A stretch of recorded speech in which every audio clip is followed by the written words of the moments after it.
नमस्कार. चला तर आज आपण बनवूया टपरी स्टाईल चहा. गॅसवरती पातेलं ठेवून घेते. सगळ्यात आधी पातेलं थोडंसं मोठंच घ्यायचं आहे.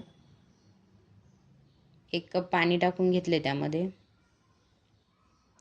तोपर्यंत आपण इकडं मसाल्याची तयारी करू. चहासाठी 1 लवंग घेते, 2 काळी मिरी घेतली आहे, 1 हिरवी विलायची आणि छोटासा अद्रकचा 1 तुकडा घेते. हे चांगलं ठेचून घ्यायचं आहे खलबत्त्याच्या साहाय्याने.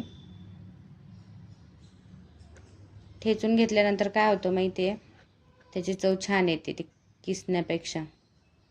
पाण्याला उकळी आली होती, मी मसाला टाकून दिला आहे. त्यामध्ये थोडीशी जायफळ पावडर टाकते.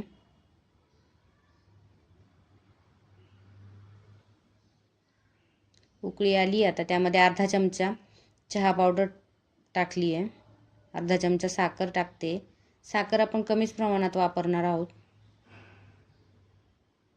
छान उकळला आता चहा. त्यामध्ये 1 कप दूध टाकते. आता ज्या कपाने पाणी घेतलं होतं त्याच कपाने मी दूध घेते. 1 कप छोटा कप या प्रमाणात चहा बनवते मी. चहा छान उकळला आहे.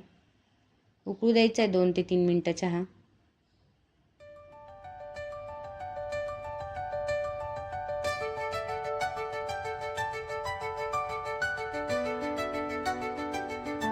तयार आहे आता चहा आपला.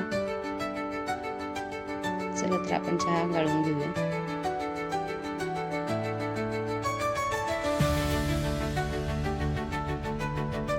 तयार आहे चहा. या तर मग सगळ्यांनी चहा घ्यायला.